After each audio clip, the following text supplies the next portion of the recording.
You're listening to the Write Project podcast and radio program. This is a show about writing and modern Newfoundland author culture. This program is produced and recorded at CHMR FM 93.5 FM in St. John's, Newfoundland and Labrador. It can also be heard online at www.chmr.ca. Let's see what we have today. Well, thank you all for joining me for another great episode of the Write Project podcast. I am on the line with Prajwala Dixit, one of the authors with us now. Thank you so much for having me, Matthew. This is a pleasure, honor, and delight. Thank you. In the last 6 years or so, I've noticed in the global scale and in North America specifically, and in Canada as well, sadly, a rise of pushback to multiculturalism. Let's be very let's be kind and call it that, and then let's be unkind and call it white nationalism. You know what I mean? That kind of like the rise of that kind of attitude. That's not the question because that's just clear. You know what I mean? My question is it new or is it people that look like me noticing it new?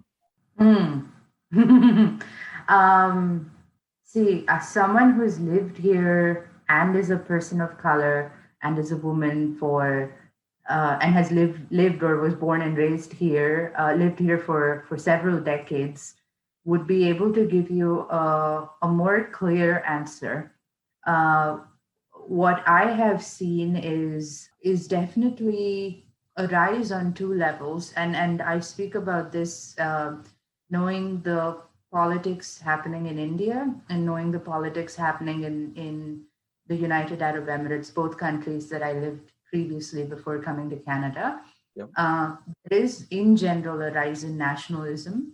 Trump was definitely a massive influence for all of that happening. There's from my experience, there has been a rise on two levels. One, of course, of nationalism and the need for, but this is us. We want to define ourselves in this particular way, and I don't think if you are this particular norm, then you belong here.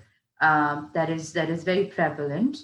Yeah. And at the same time, there is a compensation for that, as in companies, multinational corporations, organizations, even at a grassroots level, that aren't diverse from the ground up, wanting to show and hence tell that we are diverse.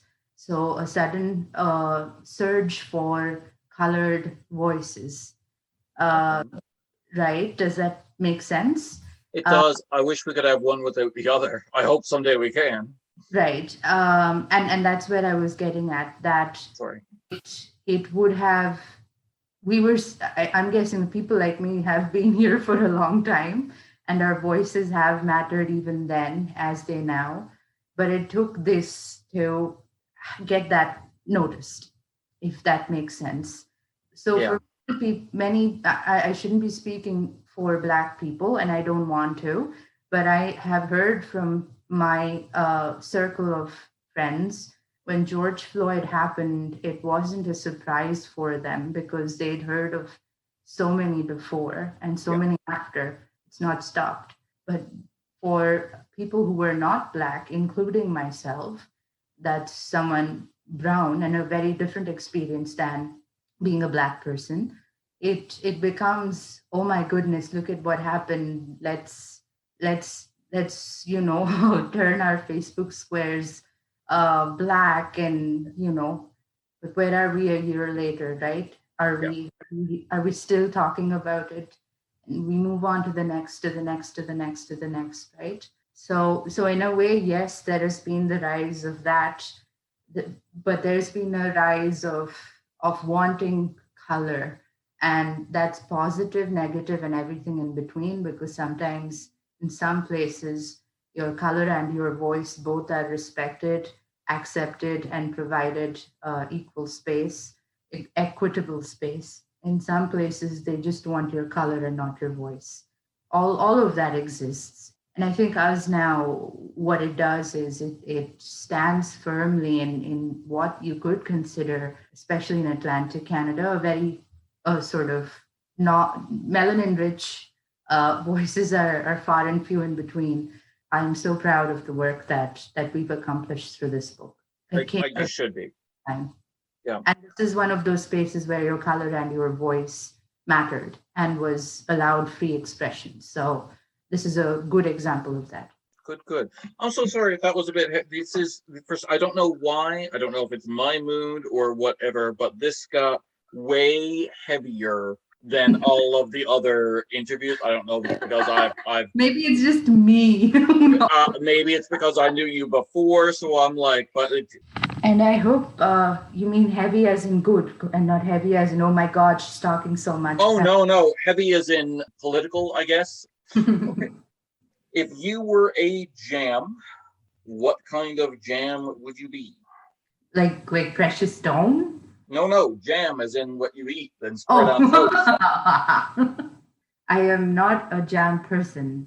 I don't even know what it's called but it's called murabba. Murabba is like it's jam like in structure. If you've eaten at India Gate, they give it to you with the papadums at the start. Oh, that's good. So it's like a sweet thing that I've usually had with savory, like sweet and savory combined. So that's the closest thing I like to. I'd be that. Okay. But now I have to know, this begs the question. If you were a gem, what kind of gem would you be? Oh my God, no. I was like hoping you wouldn't ask me that because I Nope. don't know anything about gems. Neither do I, but now I have to explore this. No, Okay, we'll leave no. that one. If you could tell your younger writing self any just one thing, what would it be? Keep at it, you'll find it back. When I was 15, I knew so I don't know how the school system works here, but you go through your schooling, you get your marks. Yep. I know I'd scored the highest in English and then sciences and then another language. So I was really good with languages and science. And the push there is you study based on your chances of survival, as in you if you studied the arts, the chances of you getting a job is slimmer as opposed to if you did something like engineering or medicine. So peer pressure, parental pressure. I wanted to be a journalist, and I knew that when I was 15, and I got rerouted to engineering, which made me come here as well to pursue a master's.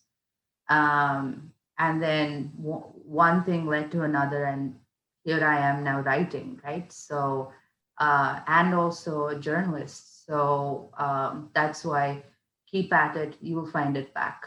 I'm glad for the convoluted path No, because for sure. it taught me so many things. That's interesting. That makes me wonder if my standard advice that I give like super young people is actually bad advice. Because if a young person asks me, I want to be a writer, what should I take in school? I'm of the mind that like I was a writer long before I went to Memorial for English. Like that can hone your craft, but you're a writer just by having the urge to tell the story. You know what I mean? If someone's asking, what do I take to become a writer? You're probably already a writer. You're just not a honed writer. So like when young people ask me what should I take in school to be a writer, I say STEM, science, technology, engineering, and math, because I know a lot of pharmacists who write on the side, but I don't know any Writers, writer. pharmacists, yeah, Yeah. Like make sure that you've got a safety net. You know what I mean? yeah. Is that bad advice? I don't think so. I think that's the reason. So in retrospect, no, I have a safety net. I haven't used my education, as in I've never worked as an engineer. Um, but I think what that does is that it allows my brain to work and function in different ways. I know I incorporate a lot of math into my writing. It's precise, is what I've been told. It's also like one of the pieces I'm writing right now. It involves the Fibonacci series. Each every line is how do I say this? So see, every number, every sequence in that, every number in that sequence is a sum of the previous two, its Yeah. predecessors. So for me, every sort of how did I do this? I'm trying to go back here, and so the first line was a beat, so it was zero, and then I wrote a line. Then okay, yeah. So first line is null, is nothing, it's zero. The second one there's one line. In the third one there is one line again because one and zero. In the third line there's two, which is one and one, make two. So I write two lines. Yeah. In the then in the subsequent one it's one and two making three, so I write three lines, and so on and so forth. So by the time I reach 47, I would have, it's 47 plus whatever before, right? So I have to write those many lines to finish that thought. That's Makes incredible. sense. But it's, I would never know about this if I hadn't studied something in STEM. Yeah. It's exactly what you said. So I think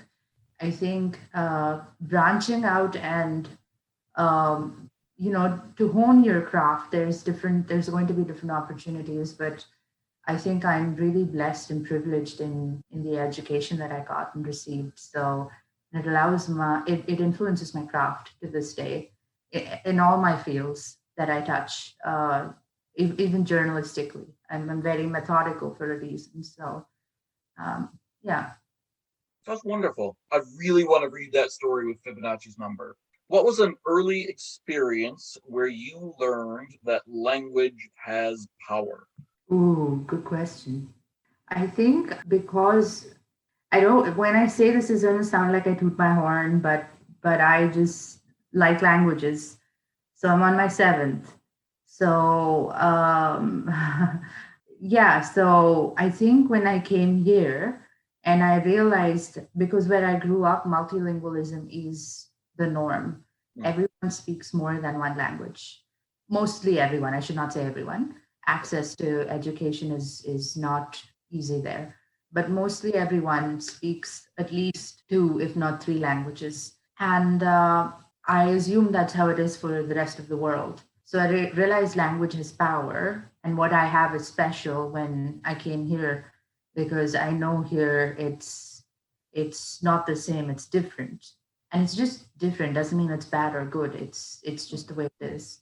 I sincerely hope that there's an opportunity that they make indigenous languages official languages, as well as allow for, I don't know how indigenous peoples would feel about this, and of course, only with their blessing and acceptance of this happening. But if non-indigenous peoples could learn their language and communicate in it, not exploit it, like if it's taught in schools, I think it would make our the Canadian fabric so much more richer.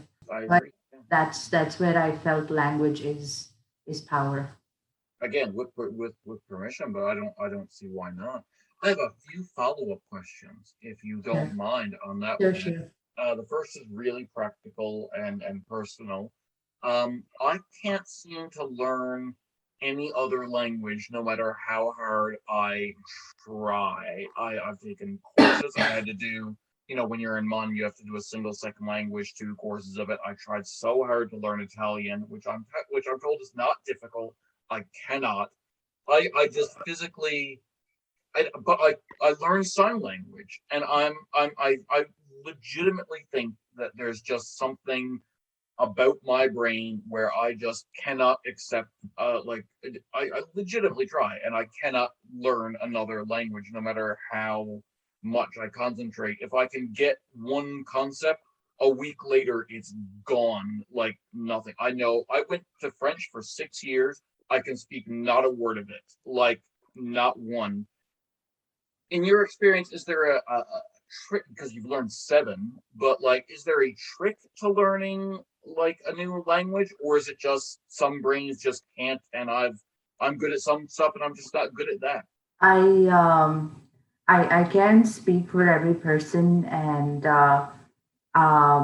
every brain. I don't. I'm not a neurologist or a linguist or anything of that sort. Sure. I What's worked for me is that very early on, I was exposed to multiple languages. So I was taught to think in multiple languages at a young age.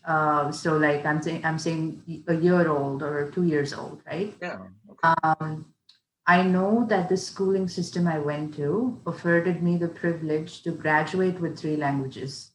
So English was the medium of instruction. In grade one, we were taught Hindi as a second language, and in grade five, sorry, you picked up another language.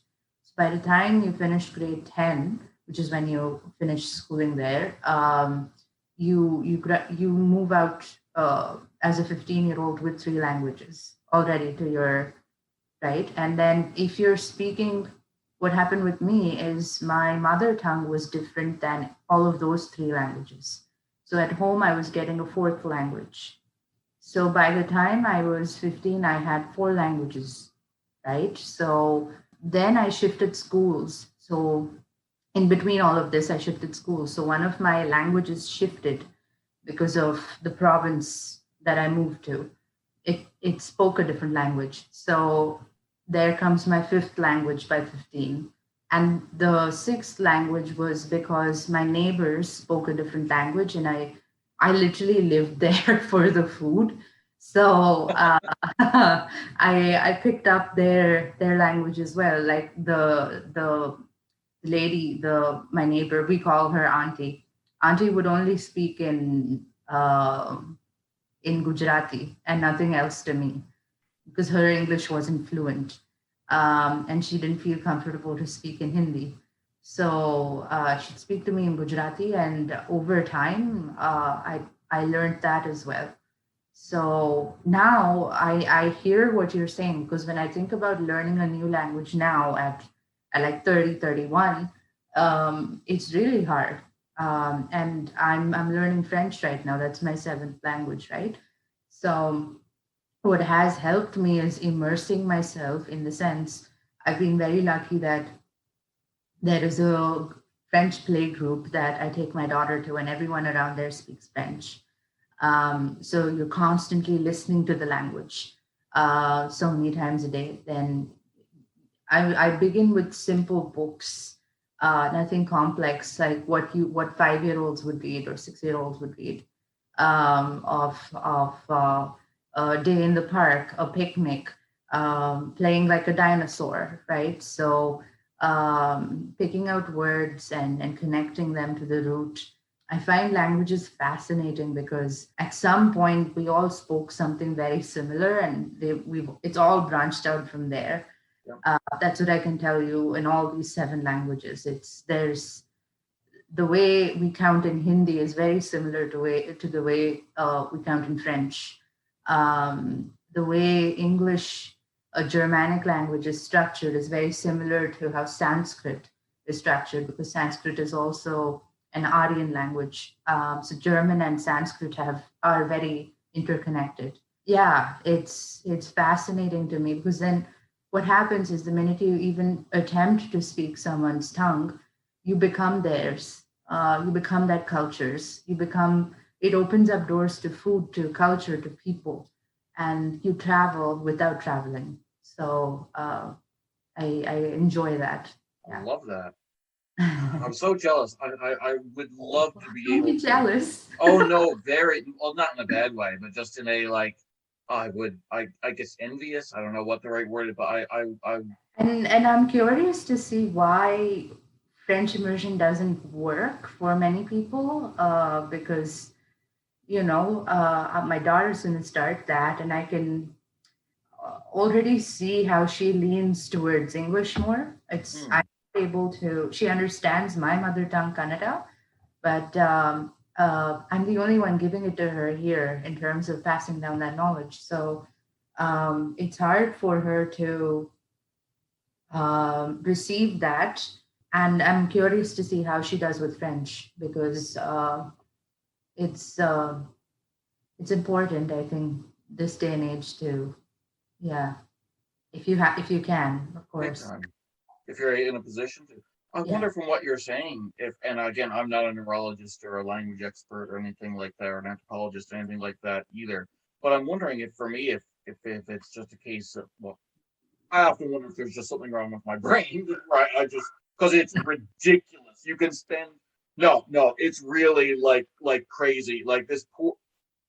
This is on college radio. I'm going to say something that would probably get someone in trouble, but I don't think they work in the department anymore. I had a lovely, lovely professor that he taught me um, Italian, and he worked with me and he worked with me and he worked with me and he could not get me to speak a word of it.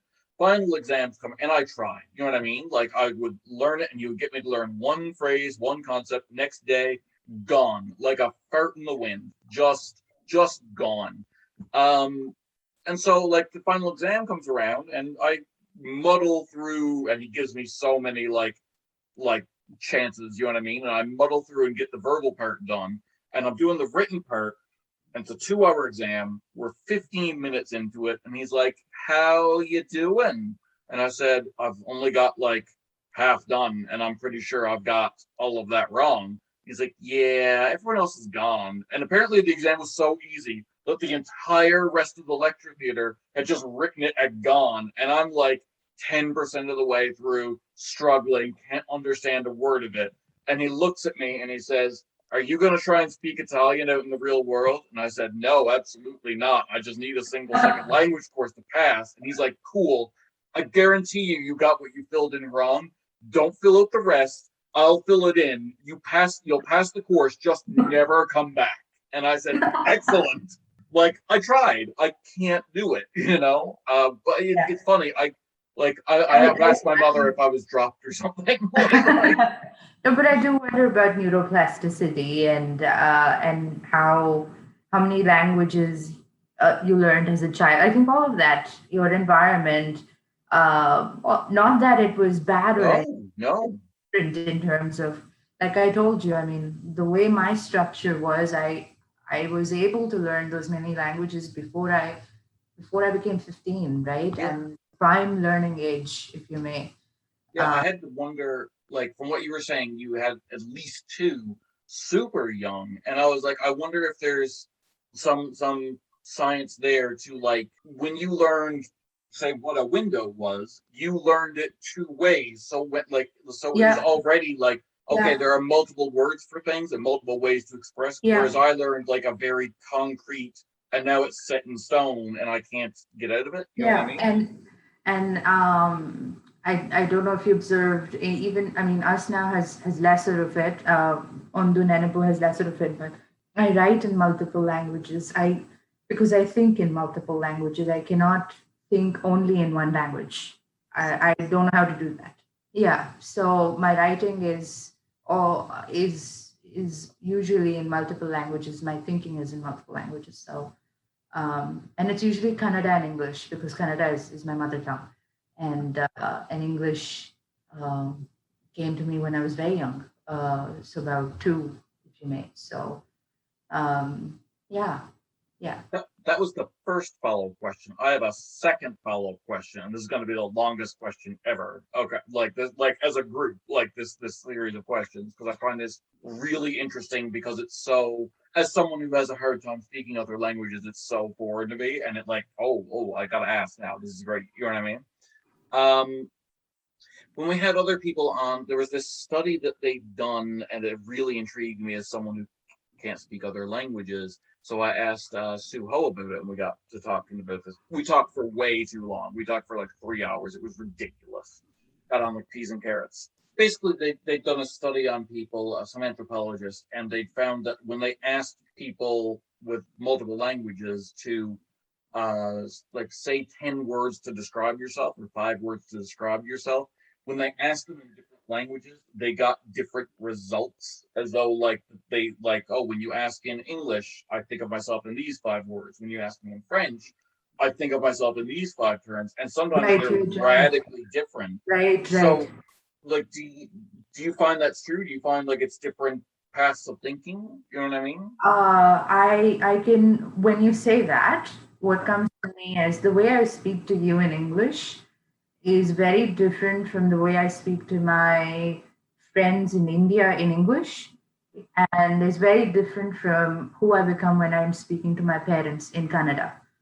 I'm louder, I'm more exaggerated, and I don't know, I'm different. So I'm sure language has a way of influencing your persona, your personality. And Because language is a door to culture, or culture is a door to language. They're like those round doors. They open to each other, right? They're open to each other. So automatically you pick up the nuances of the space where you live and where you learn that language. Um, I did not have the fortune to learn Arabic while I was in the United Arab Emirates, but I know the way I feel when I hear Arabic spoken around me. It makes me feel like I'm home, because Dubai was home for 4 years, right? So, and then they have such a softness in the way they speak, and it's caricaturized here as a wow, wow, wow, wow, wow, but that's not how it is at all. It's very poetic and beautiful, and just even listening to it makes transports me. So, like I've said, I write to travel. I don't travel to write. So yeah, so I think language helps me do that, which is travel. So Wonderful. yeah, Yeah, no, I could ask a million things. That thing you were saying, like the way language is characterized, like by North American media and stuff like that. Yeah, I was reading another study about that and how like basically that like infants like just born like they like can tell where the gaps like from their mother and from their parents and stuff like that, tell where the ends and beginnings of words are, and that's part of how infants pick up language in their mother tongue and stuff like that. And I right. found that so because that's one of, not that I hope I don't characterize people, that's one of my big difficulties in trying to learn another language. I found is that without the trained ear I can't Right. tell where Right. one phrase ends and another begins. You know what I Right. mean? So Right. yeah. Yeah, absolutely. Okay. Yeah. Okay, fun. What is your favorite comic book character, if you have one? Oh, you wouldn't have read it here, but his name was Supandi. I was Okay, thinking about it, it's making me laugh. I okay, I have love this. Tell me all about it. as I'm I want to talking, learn. because then I want to know if Supandi still exists. Yeah, Supandi is here. Oh my goodness, I got to introduce Supandi to my daughter. Okay. So Supandi is a comic character that appeared in Tinkle Comics, and Tinkle was huge in India, and he's like a village simpleton, and is he was just up to like it was Supandi visiting the dentist, Supandi learning English, Supandi doing this today, right? So it was just funny. It was really funny, and I really enjoyed Supandi. So, That's and he's awesome. been there since 1983, I read. So yeah, Awesome. So is yeah. this like one of those like newspaper I'm things gonna where it's like share a the gag every link day, with you. or is it a? Oh yeah, please do. That way you know what I'm talking about. But I loved Supandi. Uh, Awesome. yeah, and also Chacha Chaudhary. I read a lot of Chacha Chaudhary. I Um, am. I've seen this before. you have? Yes, somehow. And Lovely. this one as well. I read a lot of these. Awesome. Over 10 million copies sold. Oh my Oh god. yes, oh yes. Okay. And then Great. the same craze that people have for comic books here, Yep. it's for Tinkle and Chacha Chaudhary because it's like mint condition. It's they sell for a lot. So yeah, Awesome. Fun. Now I got to read it. of I've loved course, this. of I have course, loved no, this answer. right, I've loved asking this of the people in Us Now because I've right, gotten some awesome answers where I'm like, oh, I need right. to read this now. Okay. It has been an absolute pleasure having you on. Likewise, likewise. Abs- Thank you so much. I really appreciate this. No And problem. incredible work on so many realms. Congratulations for all of that. Thank you. Have yourself a wonderful day. You too. Thanks. Bye. All right, well, thanks for coming on again. For all of you, we'll be here again next week at 4:30 Newfoundland time or online at chmr.ca. Please tune in and we'll talk more about writing culture in Newfoundland.